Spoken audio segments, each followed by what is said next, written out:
कोल्हापुरातील प्रकाशक प्रशांत आंबी यांना धमकी देणाऱ्या आमदार संजय गायकवाड यांच्या विरोधात दखलपात्र गुन्हा दाखल करावा अशी मागणी प्रशांत आंबी यांच्यासह पुरोगामी चळवळीतील कार्यकर्त्यांनी अपर पोलीस अधीक्षकांकडे केली।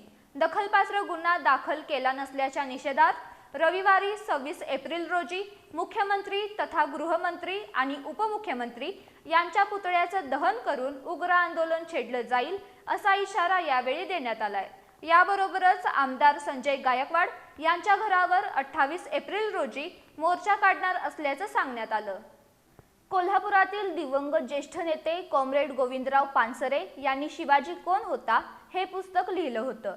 या पुस्तकात छत्रपती शिवाजी महाराज यांचा एकेरी उल्लेख केल्याच्या कारणातून बुलढाण्याचे शिवसेनेचे आमदार संजय गायकवाड यांनी या पुस्तकाचे कोल्हापुरातील प्रकाशक प्रशांत आंबी यांना मोबाईलवर कॉल करून धमकी दिली होती।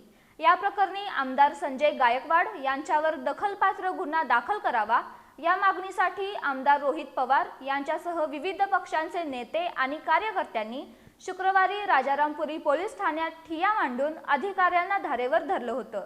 त्यानंतर पोलीस अधिकाऱ्यांनी गुन्हा दाखल करून घेण्याचं आश्वासन दिलं होतं। मात्र या प्रकरणी केवळ अदखलपात्र गुन्हा दाखल झाला, त्यामुळे दखलपात्र गुन्हा दाखल करावा अशी मागणी करत प्रकाशक प्रशांत आंबी आणि त्यांच्या सहकाऱ्यांनी आज अपर पोलीस अधीक्षक डॉक्टर बी धीरजकुमार यांची भेट घेतली।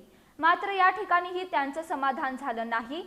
त्यामुळे प्रकाशक प्रशांत आंबी आणि पुरोगामी कार्यकर्त्यांनी नाराजी व्यक्त करत या प्रकरणी निषेध व्यक्त करण्यासाठी रविवारी 26 एप्रिल रोजी मुख्यमंत्री तथा गृहमंत्री आणि उपमुख्यमंत्री यांच्या पुतळ्यांचं दहन करून उग्र आंदोलन छेडलं जाईल।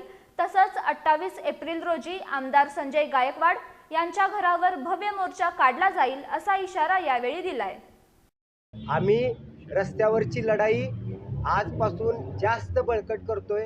पोलीस प्रशासनाचा आम्ही निषेध करतोय आणि उद्या किंवा परवा लोकशाही मार्गाने ज्यांचा दबाव आहे, ज्या गृहमंत्री खात्याचा दबाव आहे, त्या मुख्यमंत्री फडणवीसांचा पुतळा आम्ही जाळणार आहोत आणि तोही लोकशाही मार्गाने आम्हाला तो अधिकार आहे।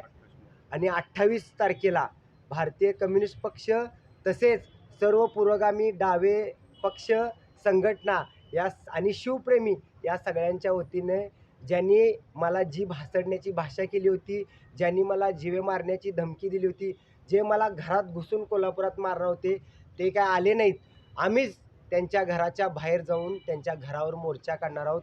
यावेळी कॉम्रेड स्मिताताई पानसरे, सदाशिव निकम, रघुनाथ कांबळे, गिरीश फोंडे, दिलीप पवार, बन्सी सातपुते, दिलदार मुजावर, हरीश कांबळे यांच्यासह भारतीय कम्युनिस्ट पक्ष तसंच पुरोगामी चळवळीतील पदाधिकारी आणि कार्यकर्ते उपस्थित होते।